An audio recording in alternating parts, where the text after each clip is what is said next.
ബിനോയ് വിശ്വം സംസാരിക്കുന്നു തത്സമയം. L D എഫിനെ വഞ്ചിച്ച വഞ്ചകനാണ് അൻവർ. അത് യു ഡി എഫിൻ്റെ പ്രശ്നം. യു ഡി എഫിൻ്റെ അവസ്ഥ എന്താ? യു ഡി എഫിനെ നയിക്കുന്ന കോൺഗ്രസ് പാർട്ടിക്കകത്ത് 2 വർക്കിംഗ് കമ്മിറ്റി മെമ്പർമാർ ശശി തരൂരും സൽമാൻ ഖുർഷിദും മനസ്സുകൊണ്ട് ബി ജെ പി ആയി കഴിഞ്ഞു. ഇന്ത്യക്കകത്ത് വെച്ചും പുറത്തു വെച്ചവർ പറയുന്നത് ബി ജെ പി പ്രണയം തന്നെയാണ്. അതുപോലൊരു പാർട്ടിയാണ് ഇന്നത്തെ കോൺഗ്രസ് പാർട്ടി. ആ പാർട്ടിയുടെ രാഷ്ട്രീയം എന്താണെന്ന് അവർക്ക് പോലും അറിയില്ല. അതുകൊണ്ട് അതിനെപ്പറ്റി അധികം നമുക്ക് പറയാതിരിക്കാം.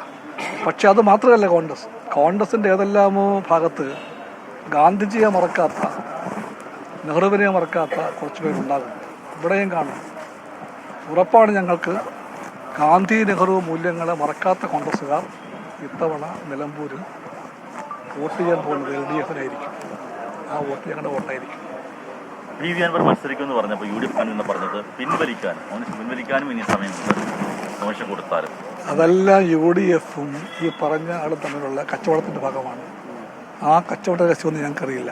അതെല്ലാം കച്ചവടത്തിൻ്റെ ഉള്ളറ കഥകളാണ്. V are not interested. 9 വർഷം അൻവർ എൽ.ഡി.എഫിന്റെ പോയിരുന്നു. ഞാൻ പറയാനുള്ളതൊക്കെ പറഞ്ഞു കഴിഞ്ഞല്ലോ, എല്ലാം പറഞ്ഞു കഴിഞ്ഞു. അൻവർ എൽ ഡി എഫിനെ വഞ്ചിച്ചു എന്നാണ് പറയുന്നത്. അവിടെ ഗാന്ധി മൂല്യങ്ങളിൽ വിശ്വസിക്കുന്ന കോൺഗ്രസ്സുകാർ നിലമ്പൂരിൽ എൽ ഡി എഫിന് വോട്ട് ചെയ്യും എന്ന് അദ്ദേഹം പറയുന്നുണ്ട്.